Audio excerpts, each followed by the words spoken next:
Welcome to all students in Pharma E classes. I am Ankit Mangal, Associate Professor, Department of Pharmaceutical Chemistry, Smriti College of Pharmaceutical Education, Indore. Today we are going to discuss about sources of impurities in pharmaceutical chemicals. This is one of the most important topic in your pharmaceutical inorganic chemistry syllabus. जैसे कि last lecture में हम बात कर रहे थे about impurities. Impurities क्या होती है, इम्प्योर सब्सटेंस क्या होते हैं, ये हमने डिस्कस किया था। तो इम्प्योर सब्सटेंस या इम्प्योर कंपाउंड वो कंपाउंड होते हैं जिसमें कोई भी फॉरेन मेटल्स या फॉरेन पार्टिकल्स उसमें एंटर हो जाते हैं। तो अगर किसी प्योर कंपाउंड में अगर फॉरेन मेटल्स या फॉरेन पार्टिकल्स आ जाएं तो ऐसे कंपाउंड को बोलते हैं हम इम्प्योर कंपाउंड्स। आइए इसी टॉपिक को हम आगे बढ़ाते हैं। आज हम बात करते हैं कि sources of impurities in pharmaceuticals, मतलब कि ऐसे कौन से सोर्स है जो जिससे इम्प्योरिटीज कंपाउंड में आ सकती है। आज हम उन सारे सोर्सेस के बारे में बात करेंगे। तो ये कुछ सोर्सेस हैं जो आप देख सकते हैं।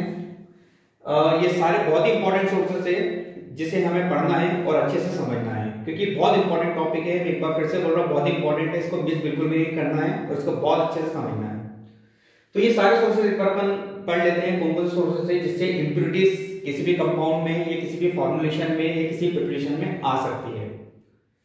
तो फर्स्ट जो सोर्सेस है, पहला है raw material employed in manufacture, second is reagent used in manufacturing process, third source is method और process used in manufacture, fourth source is chemical process used in manufacture, fifth is atmospheric contamination during the manufacturing process, sixth is intermediate product in the manufacturing process, seventh is defect in manufacturing process, eighth is manufacturing hazards, ninth is storage condition, 10th is decomposition of product during storage, and the last is accidental substitution or adulteration with spurious और useless material. तो ये 11 sources यहाँ हमने mention किए हुए हैं। इसके अलावा भी कई सोर्सेस है, लेकिन ये सारे सोर्सेस इम्प्योरिटीज से आपको मालूम होना बहुत ही जरूरी है। तो आप इसको नोट कर सकते हैं कॉपी में और इसको आपको अच्छे से पढ़ना और अच्छे से समझना है। तो आइए अब हम एक एक करके सारे सोर्सेस को समझते हैं कि ऐसे कौन से सोर्सेस होते हैं इम्प्योरिटीज के और उससे इम्प्योरिटीज कैसे आ सकती है। तो फर्स्ट हम बात करेंगे raw material employed in manufacture. Raw material जैसे कि आप सभी को मालूम है कि जैसे हमें कोई भी प्रोडक्ट बनाना है या कोई भी प्रिपरेशन बनाना है तो हमें जो मटेरियल रिक्वायरमेंट होता है जिससे प्रोडक्ट बनने वाला है that is called as raw material. जैसे कि हमें सिरप बनाना है, टैबलेट बनाना है, तो सिरप टैबलेट बनाने के लिए हमें ड्रग लेना पड़ेगी, कुछ एक्सिपेंट लेना पड़ेंगे। तो जब ड्रग पाउडर फॉर्म में लेंगे टैबलेट के लिए, जो एक्सिपेंट हम जो यूज करेंगे starting as a starting material, इसी को हम बोलते हैं रॉ मटेरियल। ये रॉ मटेरियल जिसे हम फार्मास्यूटिकल इंडस्ट्री की बात करते हैं तो जनरली ये नेचुरल सोर्सेस होते हैं, प्लांट सोर्सेस हो सकते हैं, एनिमल सोर्सेस हो सकते हैं। कुछ रॉ मटेरियल हम यूज करते हैं सिंथेटिक सोर्सेस से। तो रॉ मटेरियल एक बहुत बड़ा सोर्स होता है इम्प्योरिटीज का। अगर रॉ मटेरियल्स में इम्प्योरिटीज प्रेजेंट रहेगी या जो स्टार्टिंग मटेरियल हम यूज कर रहे हैं प्रोडक्ट बनाने के लिए, अगर उसमें इम्प्योरिटीज प्रेजेंट रहेगी तो वो इम्प्योरिटीज फाइनली हमारे प्रोडक्ट में आ सकती है। तो रॉ मटेरियल एक बहुत ही मेजर सोर्सेस होता है इम्प्योरिटीज का। इसको हम एक और एग्जांपल से समझ सकते हैं। जैसे फॉर एग्जांपल घर में कोई डिश बन रही है, आपने देखा होगा मदर्स घर में डिश बनाती है, ठीक है, तो उसमें कई तरह के वेजिटेबल्स यूज करते हैं, कई तरह के स्पाइसेस मतलब मसाले यूज किए जाते हैं, ऑयल यूज किए जाते हैं, वाटर यूज होता है, ठीक है।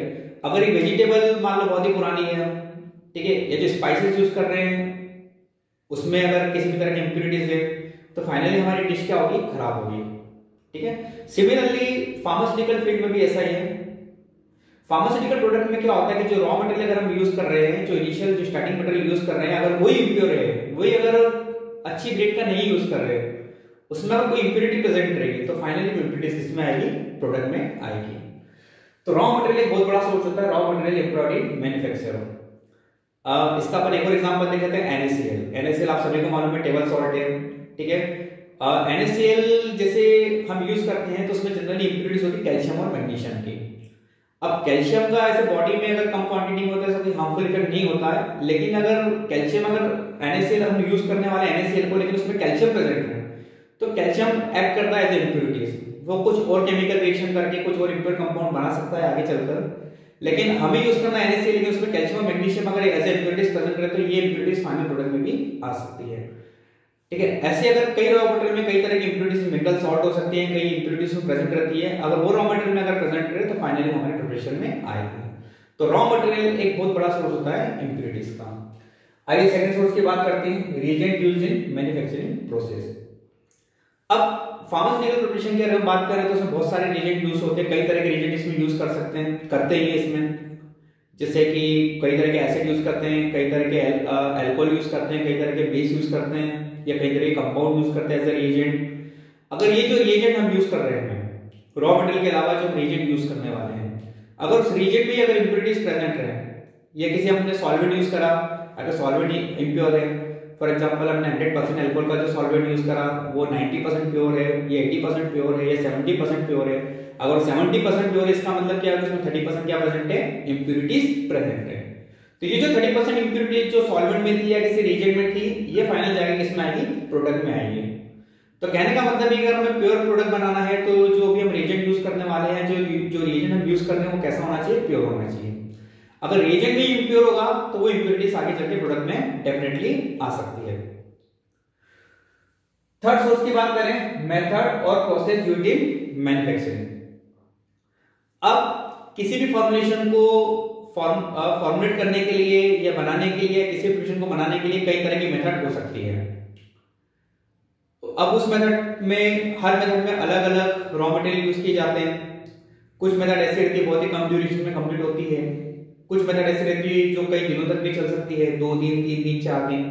कुछ मेथड ऐसी रहती है जो 6-7 घंटे में कंप्लीट हो जाती है। कुछ मेथड ऐसी रहती है जो कि एक स्टेप में कंप्लीट होती है। कुछ मेथड ऐसी रहती है जो कि 4 स्टेप में कंप्लीट होती है, उसको ज्यादा टाइम लगता है। अब यहाँ पर इंपॉर्टेंट होता है कि मेथड और प्रोसेस सही सिलेक्ट करें।